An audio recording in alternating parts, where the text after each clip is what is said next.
सदावत्सले मातृभूमि। आज honourable supreme court में सुबह सुबह एक हाई वोल्टेज ड्रामा हुआ। उस हाई वोल्टेज ड्रामा में चीफ जस्टिस की अदालत में 9:15 बजे बहुत सारे एडवोकेट इकट्ठे हो गए। 3 चेयर डाली गई थी सुप्रीम कोर्ट के चीफ जस्टिस की अदालत में। तो ये मानना हुआ कि 3 जजेस की बेंच गौरी का मुकदमा सुनेगी। आपको याद है ना, मैंने कल उस पर पूरी चर्चा की थी। एल विक्टोरिया गौरी के अपॉइंटमेंट को लेकर, जो कि कॉलेजियम ने क्वालिफाई किया था, उस अपॉइंटमेंट को लेकर सुप्रीम कोर्ट में 2 पिटीशनें आई थीं। उन पिटीशनों पर सुप्रीम कोर्ट के चीफ जस्टिस ने कहा था कि हम इसको कॉग्निजेंस लेंगे, यानी कि कॉलेजियम उसको कॉग्निजेंस लेगी।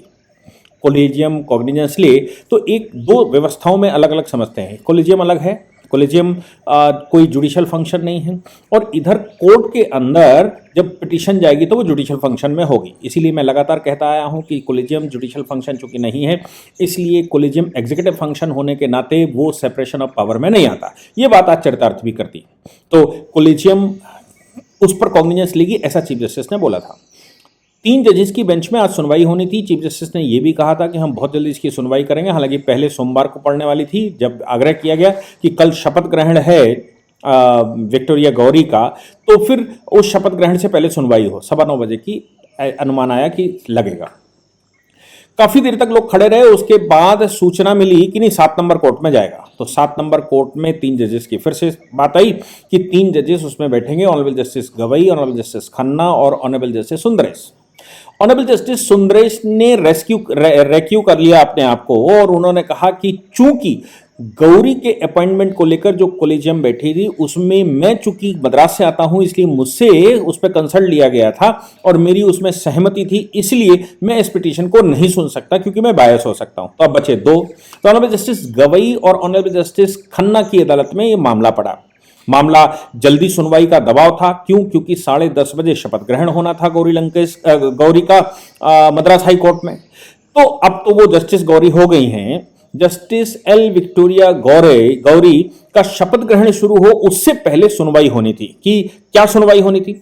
विषय यह था कि एल विक्टोरिया गौरी 2018 में भारतीय जनता पार्टी के जो महिला मोर्चा है उसमें काम करती थी, और उस समय उनके बहुत सारे भाषण थे, और उन भाषणों में उन्होंने मुसलमानों को और ईसाइयों को आड़े हाथों लिया था। देश की जो बर्बादी है, देश में जो समस्याएं हैं, उन समस्याओं में उनकी अहम भूमिका है। तो पाकिस्तान निर्माण को लेकर बात हो सकती हुई हो, लेकिन इनका कहना यह है कि ये बायस हैं, आर्टिकल 21 का उल्लंघन करती हैं। किसी भी व्यक्ति को right to life and personal liberty है। Right to life personal liberty में एल विक्टोरिया गौरी लगातार ये बयान दे रही हैं। भारत के नागरिक जो कि मुसलमान और ईसाई भी हैं, मुसलमानों ईसाइयों के खिलाफ लगातार स्टेटमेंट देना, भारत के नागरिकों के खिलाफ स्टेटमेंट देना, ऐसे जज जब बनेंगे तो फिर उनका मानना यह है कि वो बायस हो सकते हैं या बायस हो जाएंगे। इसलिए इनकी जो रिकमेंडेशन है वो रिकमेंडेशन वापस ले ली जाए। रिकमेंडेशन वापस लेने को लेकर पिटीशन गई थी। सुनवाई शुरू हुई 10:30 बजे लगभग। अच्छा, जिस समय सुनवाई शुरू हुई उसी समय विक्टोरिया गौरी वहां शपथ ले रही थी, यानी कि अभी तक शपथ रोकी नहीं गई। क्या हुआ, मैं फिर से कहता हूं, 9:15 का टाइम हुआ कि 9:15 सुनवाई होगी। लोग इकट्ठे हुए, बाद में पता लगा 3 जजेस 7 नंबर में बैठेंगे। 7 नंबर में बैठने से पहले एक जज ने अपने आप को रेक्यू कर लिया, और दूसरे 2 जजेस बचे, उन्होंने उसकी सुनवाई शुरू की। सवाल यह था कि विक्टोरिया गौरी कितनी एलिजिबल हैं। तो सवाल यह आया कि सूटेबिलिटी बनाम एलिजिबिलिटी। कोर्ट ने कहा कि आप सूटेबिलिटी चैलेंज कर रहे हैं कि एलिजिबिलिटी चैलेंज कर रहे हैं। हमने तो अपॉइंटमेंट एलिजिबिलिटी के आधार पर कर दिया है। एलिजिबिलिटी से मतलब है जो क्राइटेरिया पूरा होना चाहिए अप्लाई करते समय, यानी कि इनकम टैक्स के रिटर्न का क्या मुकदमे लड़े उन्होंने, इससे पहले उन्होंने क्या क्या कोर्ट में किया, और नीचे की कोर्ट जिसमें हाई कोर्ट में जिनका अपॉइंटमेंट है वहां पर 3 जजेस की कॉलेजियम बैठती है। उसने क्या उनके विषय में सोचा, उनके केसेस के विषय में क्या सोचा, उनकी इंटेलिजेंसिया के विषय में क्या सोचा, और उनकी जो एलिजिबिलिटी होती है उस एलिजिबिलिटी के बारे में क्या सोचा, उन्होंने रिकमेंड किया। वो सुप्रीम कोर्ट चलाया। सुप्रीम कोर्ट की कॉलेजियम ने फिर से उस पर ध्यान दिया, वो सरकार को भेज दिया। सरकार ने उस पर आईबी की रिपोर्ट मंगाई। वो रिपोर्ट जब ठीक हो गई तो फिर सरकार ने नोटिफिकेशन कर दिया। सरकार के नोटिफिकेशन के बाद हाई कोर्ट के चीफ जस्टिस के द्वारा नए जजेस के अपॉइंटमेंट को लेकर शपथ दिलवानी जानी, यही प्रक्रिया पूरी हो चुकी। अब जो एडवोकेट्स रामचंद्रन साहब खड़े हुए, उन्होंने आर्गुमेंट ये किया सुप्रीम कोर्ट के सामने, उन्होंने कहा कि जब आपने कंसेंट दी थी, जब कॉलेजियम ने कंसेंट दी थी, तब तक ये फैक्ट सामने नहीं आए थे। यानी कि 17 जनवरी की रिकमेंडेशन है और 17 जनवरी तक ये फैक्ट सामने नहीं आए थे। 17 जनवरी के बाद उनके वीडियो वायरल होने शुरू हो गए, जिनमें वो पहले ईसाइयों और मुसलमानों को भारत की बर्बादी के लिए दोषी कहती दिखाई पड़ रही हैं। इसलिए अब ये जब फैक्ट पता लग गए हैं, तो फिर ये कॉलेजियम की जिम्मेवारी बनती है कि वो अपनी रिकमेंडेशन को वापस ले ले। सरकार तो नोटिफिकेशन कर चुकी है, गजट कर चुकी है, अब केवल शपथ रह चुका है। तो अब बहुत सारे प्रश्न पिटारे के खुलेंगे। सवाल ये खुलेगा कि कॉलेजियम चलो अपनी रिकमेंडेशन वापस ले लेती है, तो फिर सरकार जो गजट कर चुकी है, क्या गजट भी वापस हो जाएगा? क्या कॉलेजियम के पास इतनी शक्ति है कि प्रेसिडेंट के द्वारा दिए गए गजट को वो कैंसिल कर दे? ये सवाल पड़ेगा। दूसरी बात ये भी पड़ती है कि किसी पॉलिटिकल पार्टी के साथ काम करने के आधार पर क्या अभी तक किसी और को भी हटाया गया है? तो मैंने आपको बहुत सारे इलस्ट्रेशन दिए हैं। कांग्रेस के मंत्री पद पर रहे, राज्य में मंत्री रहे लोग भी जज बने हैं। मैंने मेहरचंद महाजन का आपको इलस्ट्रेशन दिया था। वो जम्मू कश्मीर के प्रधानमंत्री हुआ करते थे जिस समय अधिमलन हुआ था, और उसके बाद वो जज हो गए थे, और जज होकर वो सुप्रीम कोर्ट के जज बने। तो आप समझ सकते हैं कि जजेस बनने के लिए पॉलिटिकल पार्टी का कार्यकर्ता होना, पॉलिटिकल पार्टी में काम करना, पॉलिटिकल व्यू रखना, ये कहीं से दोषी नहीं है। और अब कोर्ट ने कहा कि आप मुझे बताइए, आप सूटेबिलिटी पर सवाल खड़े कर रहे हैं कि she is suitable for the court और नॉट।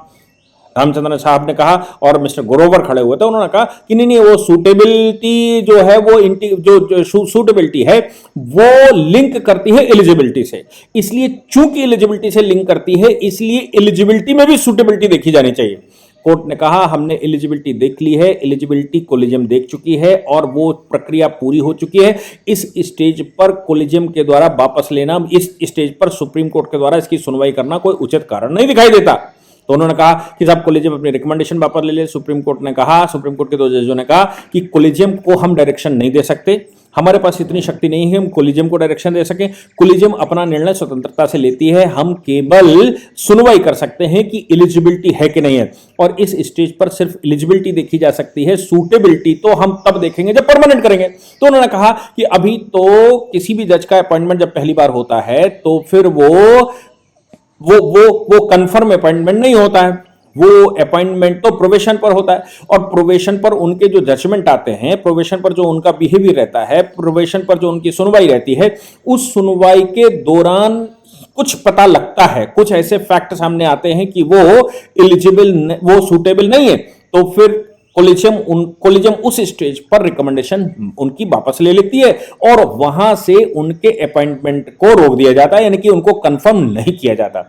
अभी तो केवल एलिजिबिलिटी का क्राइटेरिया है, एलिजिबिलिटी हमने पाली है, जब कॉलेजियम ने उनको एलिजिबल पाया है तो फिर ऐसी सिचुएशन में शपथ को रोका नहीं जा सकता। जजेस ने बहुत सारे एडवोकेट्स ने बहुत सारे प्रयास करे। उन्होंने कहा कि साहब पॉलिटिकल इनकी विचारधारा है, हिंदुत्व की विचारधारा है, इनकी विचारधारा देश में ये सब गड़बड़ कर देगी, और ये जो बैठी हैं महोदया, ये जज बनकर बहुत कुछ गलत कर सकती हैं। हालांकि कोई आर्गूमेंट करने वाला नहीं था, ये वन साइडेड था। अगर इसकी सुनवाई होती भी तो इस स्टेज पर रोका नहीं जा सकता था। पहली बात उन्होंने कहा कि हम डिसमिस कर रहे हैं, हम इसको रोक नहीं सकते, हमारे पास इतनी शक्ति भी नहीं है कि हम इसको रोक सकें, और कॉलेजियम को डायरेक्शन हम दे नहीं सकते, सरकार के द्वारा गजट किए हुए को हम कैंसिल कर नहीं सकते, इसलिए अब कुछ नहीं हो सकता। अब जो भी हो सकता है वो तब हो सकता है जब इनकी कंफर्मेशन का नंबर आए प्रोबेशन के बाद, और कंफर्मेशन पर कॉलेजियम इनके नाम की रिकमेंडेशन परमानेंट जज के लिए ना करे, तब की बात तो हो सकती है, लेकिन अभी इस स्टेज पर कुछ नहीं हो सकता। ये बात कहते हुए ऑनरेबल कोर्ट ने पिटीशन को डिसमिस किया। हालांकि इन लोगों का जो लोग पिटीशन लेकर गए थे, उनका कहना यह था कि कोर्ट धोखे में है। तो कोर्ट ने उनसे यह भी पूछा कि आपको क्या लगता है कि जिन हाईकोर्ट के चीफ जस्टिस और उनके दो जजेस ने रिकमेंडेशन की है, उनको विक्टोरिया गौरी के बारे में पता नहीं होगा क्या? उनके बारे में जानकारी नहीं ली होगी क्या? वो कोर्ट में उनकी गतिविधि उनको पता नहीं होगी क्या? उनकी बीजेपी के साथ कार्यकर्ती के रूप में काम करना पता नहीं होगा क्या? क्या वो भारतीय जनता पार्टी की महिला मोर्चा की मेंबर रही हैं और उस समय उनका जो गतिविधि रही होगी, अधिवक्ता परिषद से जो गतिविधि रही होगी, क्या उनको मालूम नहीं होगा? आप उनके ऊपर शक खड़ा कर रहे हैं। तो सामने वालों ने कहा कि साहब ऐसा बात नहीं है, हम ये मानकर चलते हैं कि आपको सब कुछ पता नहीं हो सकता, क्योंकि आप लोग सब लोग सोशल मीडिया पर नहीं रहते। हम लोगों को ये सोशल मीडिया के लिए ये मटेरियल इकट्ठा करके लाए हैं जो सोशल मीडिया पर उनके विषय में चल रहा है, तो हम आपको बता रहे हैं, आप उस पर एक्शन ले लीजिए। ऐसा जब आह्वान हुआ तो कोर्ट ने कहा कि इस स्टेज पर हम कुछ नहीं कर सकते और किसी की पॉलिटिकल गतिविधियों के आधार पर, क्योंकि हम सभी वोटर हैं कहीं ना कहीं और हम वोट अपनी विचारधारा के अनुसार ही डालते हैं। अपने को लगता है कोई पॉलिटिकल पार्टी अपने को क्या सूट करेगी या नहीं करेगी, तो पॉलिटिकल पार्टी हम सभी की होती है और चूंकि हम पॉलिटिकल पार्टियों को वोट देते ही हैं, इसलिए कोई मुखर होकर उस पॉलिटिकल पार्टी के लिए काम करे और काम करता है उस बात को लेकर उसके कोर्ट की गतिविधियां और न्यायालय परिसर के अंदर की गतिविधियां और न्याय की प्रक्रिया में जो उनका सहयोग और उनकी इंटेलिजेंसिया रहती है उस पर प्रश्न नहीं खड़े किए जा सकते। ये बड़ा दुर्भाग्यपूर्ण सिचुएशन फंसी कि आप पॉलिटिकल पार्टी का काम, मुझे लगता है कि ये लोग जो पिटीशन लेकर गए हैं उनका मंशा ये बिल्कुल रही हुई कम से कम पॉलिटिकल पार्टी का काम कोई लॉयर ना करे, क्योंकि लॉयर पॉलिटिकल पार्टी का काम करते हैं वो सबसे ज्यादा एलिजिबल होते हैं, सबसे ज्यादा चीजें उनको मालूम होती हैं और वो गहराई से पॉलिटिक्स को समझते हैं, राष्ट्र को समझते हैं और वो कानूनी प्रक्रिया को भी अच्छे से समझते हैं। इसलिए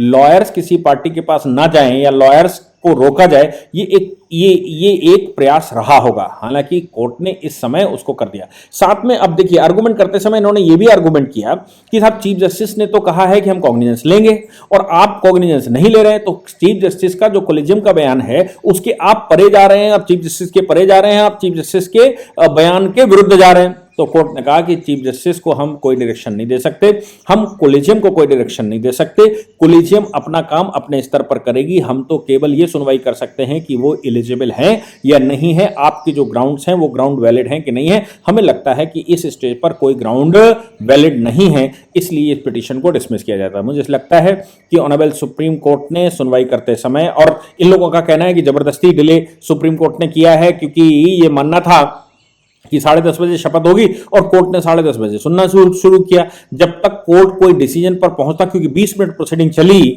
उस 20 मिनट में विक्टोरिया गौरी शपथ ले चुकी थी, तो शपथ लेने के बाद उनको हटाया जा सकता कि नहीं हटा सकता, कोर्ट कर सकता कि नहीं कर सकता। लोगों का बाहर कोर्ट के बाहर यह भी कहना था कि ये सब कुछ जानबूझकर डिले किया गया, नहीं तो 9:15 बजे अगर सुनवाई हो जाती तो यह संभव है कि उनकी शपथ को रोक दिया जाता।